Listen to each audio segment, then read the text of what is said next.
Okay, I'm doing the bind off on the Miss May shawl, and I'm going to show an alternative method. This is an I-cord bind off, and I'm thinking that she recommends it's super stretchy, but I'm thinking that since we did an I-cord along the edge of this shawl, it might look nice to have an I-cord that finishes it up, since it's just a straight edge anyway to do if you do the super stretchy or this. So this is an alternative.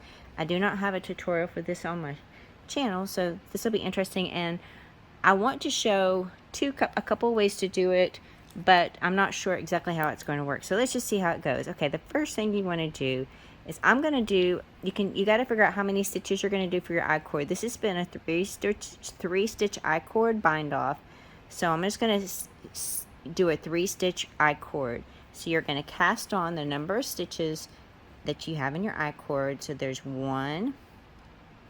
I'm just doing a knitted cast on where you insert your needle into the last stitch, do a knit stitch, pull it out, come around like that, put it on. You can leave your needle in there and do one more. This will be my 3rd stitch. You can do a backwards loop cast on. It doesn't matter how you get your 3 stitches on there.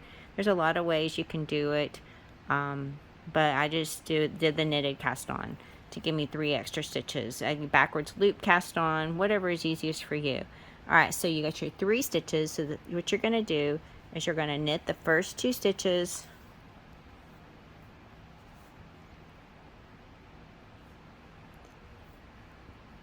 and then the 3rd stitch of your extra you're going to knit with 1 stitch. This is the last stitch you created. Then you're going to use 1 stitch from your shawl, and you're going to bind these 2 off, and that's going to be how you will reduce the number of stitches and do the bind off. So this 3rd stitch, you're going to knit these 2 stitches together through the back loop. And I have seen this done where you knit the next stitch or you slip the next stitch and knit the next stitch and take a slip stitch over. But I just like to do it with, knit it through the back loop. I'm splitting it. So you take the next 2 stitches, insert your right hand needle through the back loop of both of those stitches, and knit them 2 together to bind them off. And there you go. Alright, so then to create the I-cord, you have to slip the stitches back to your left hand needle and knit the I-cord again. So what you're going to do is you're going to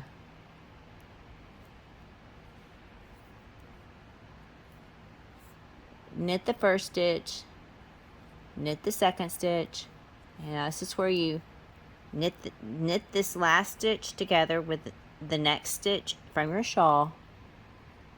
I just knit them together through the back loop.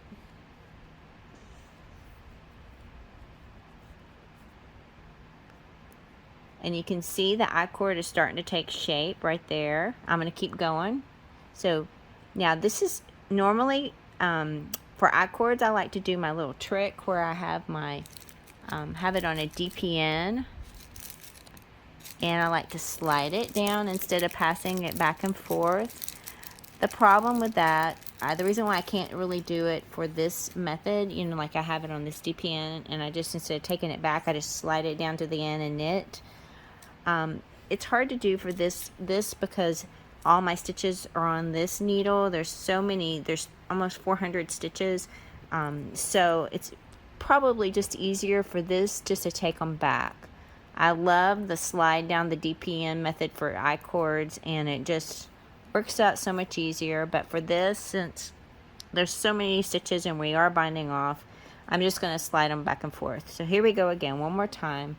And you want to slide them back because you got your last stitch that you're working on is attached to the 3rd stitch. So when you bring it around and knit the first, that's how it starts creating that I-cord.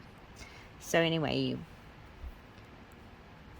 knit the first stitch, knit the second stitch, knit the next stitch, the 3rd stitch, and the next stitch off your shawl together through the back loop. And you do that all the way to the end.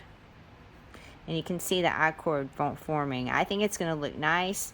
I'm hoping that it'll make it look really good, but that's what I'm planning on doing for mine. But you can do a super stretchy bind off.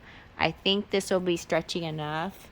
I'm trying to do it loosely, but I think it'll be stretchy enough to block this out. So there you have it. And that's another alternative. Like I said, you could do super stretchy bind off, I-cord bind off, Icelandic bind off would look nice. Just whatever you might prefer. Do a Picot bind off, whatever you think might look best for your Miss May shawl. Thank you so much. Hope you have a wonderful day. Thank you for being here. Take care of yourselves, and I hope to see you all very, very soon. Bye-bye.